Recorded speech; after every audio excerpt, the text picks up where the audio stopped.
swings. Okay, so these are now both similar in terms of length. The previous swing we saw you, the first one was a shorter backswing, so your club was only going really back to about here, which then made it quite easy to not go over the top because your hands are already sort of nicely behind you. All you ain't got to do from there, just bring the arms back down, and it's not such a problem, okay? As you started to go back further, as you got warmed up, as we can see, now you're starting to bring the golf club up higher and higher and higher, and then that first with that right shoulder, there you go, and the club is now way outside.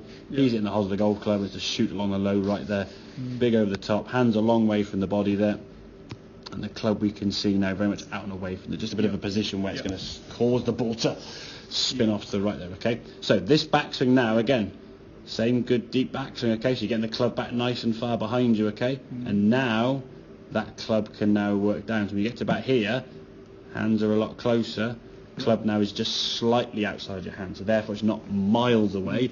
So when it comes into the hitting area now, we can see the angle of this golf club. That's coming in a lot straighter to the golf ball in comparison to that one there. Chalk and cheese, isn't it? Okay, so if we can get that sensation that we're getting the golf club to go back nice and far but swinging a bit further back behind us, and then from here now the wall would be almost the edge of the camera, trying for that club is staying on that wall for as long as we can, not getting tipped out too far in front, whereas this case, okay, as we go back there, as you start swinging out, that club now is a long way. At that point now that club's miles from the wall, through your right shoulder there, through your neck, just way too far over the top. And that, I say, has been caused generally because you saw a shape of golf ball that was doing this and spinning off to the right. Well, okay, if the ball's going to spin left to right in the air, I've got to start it left of target to allow for that spin back. Okay, the problem was it got so much if you're not careful, and then it just gets to a point where you just can't hit the golf ball. You're coming to a golf ball and have a glancing blow.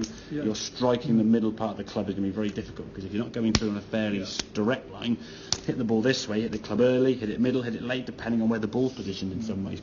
If the ball's a little bit too far back, a bit too far forward, you're going to shank it, heel it, toe it, fat it, duff it, because you're coming in an angle this way. If you're going in this way, it's generally going to be a reasonable contact. It might be a bit low on the club or a bit high, but it'll be the meat of the bat, and the ball's kind of going in the direction of the flag. I would encourage as well, if you can just come on in when there's nothing at the screen, just like it is over there now. Just walk in there, drop 4 or 5 balls, and hit 5 7-irons, 5 drivers, done.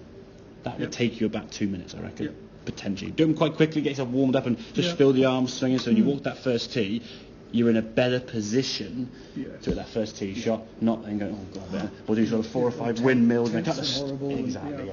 Grip pressure, though, as I said, also be nice and loose. Loosen that grip pressure. You were surprised how loose it was when I held it. I went, really? That is how loose the grip. I mean, there's no tension there. Okay, it's secure in there, but I'm not squeezing down. Okay, makes sense? Fabulous. Excellent, good stuff.